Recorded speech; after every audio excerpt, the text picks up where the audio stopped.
ताज़ा तरीन इत्तलात के मुताबिक तल अबीब जो है वहां पर सायरन की आवाज़ें सुनाई दी और फिर धमाकों की आवाज़ें सुनाई दी हैं। इजराइल के अंदर इस वक्त जो है वो नया ताज़ा हमला हुआ है ईरान की जानिब से, और ईरानी ट्रू प्रॉमिस 3 का ये 18वां हमला है, ये 18वीं लहर है। 17 लहरें पहले मुकम्मल हुई और ये 18वीं लहर है।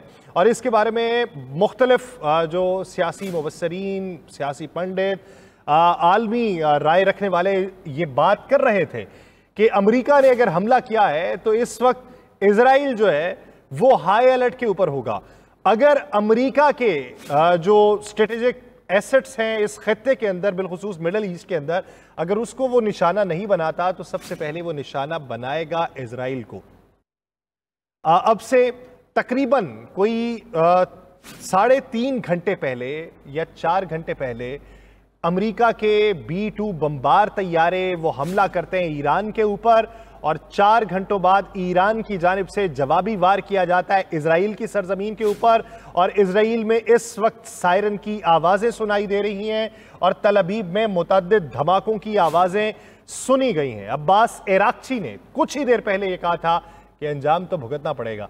नजमो साकिब साहब, सर ये हालिया अपडेट है और ये ऐसे वक्त में है कि जब से मेरे ख्याल से मैं ज़्यादा अगर कह दूं तो आधा घंटा पहले ट्रंप ने ये कहा कि इजराइल अब पहले से ज्यादा महफूज हो चुका है।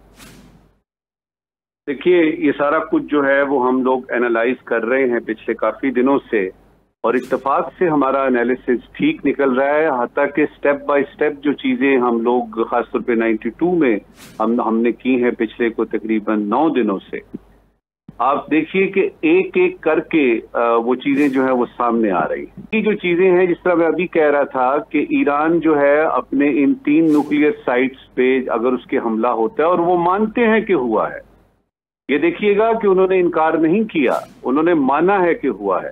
और ये वो हैं जो कि IAEA के सेफ गार्ड्स में आते हैं, दुनिया को पता है। ये भी याद रहे कि कुछ ऐसी भी साइट्स हैं जिसका अमेरिका और इजराइल को नहीं भी पता। इसको जरा देखिएगा, और उसमें एकदम से फैसला नहीं किया जा सकता कि अब ईरान जो है वो बिल्कुल ही वो उसका न्यूक्लियर प्रोग्राम पूरा तबाह हो गया है। हम ये नहीं मानते। हम ये नहीं मानते कि ईरान जो है वो उसके पास सिर्फ यही 3 साइट्स हैं।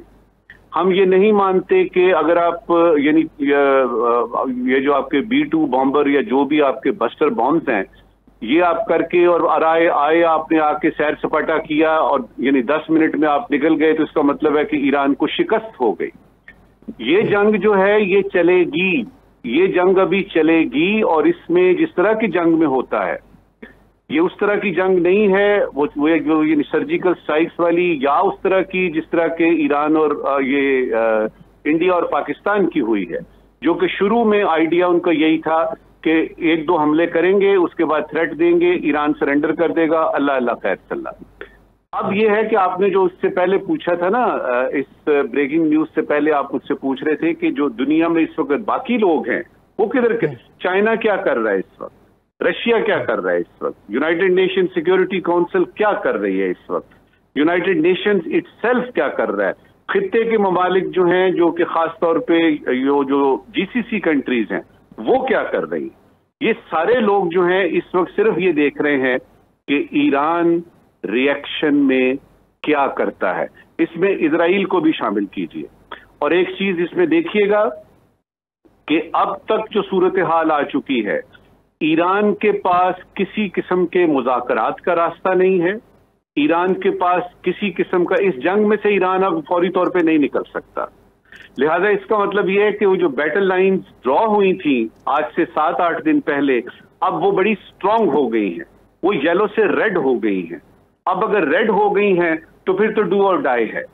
अब देखना सिर्फ ये है कि अमेरिका का जो कॉन्सेप्ट है, जो मैं बता रहा था आपको कि उनका जो अमन का कॉन्सेप्ट है, तो क्या उनका मकसद सिर्फ यही था कि ये 3 हैं, इसकी ये न्यूक्लियर साइट्स, इस पे हमने हमला कर दिया, अब हमारा काम खत्म हो गया, अब हम जो सुपर पावर थे हमने बता दिया कि हम ही कर सकते हैं वगैरह वगैरह, या कुछ और भी था।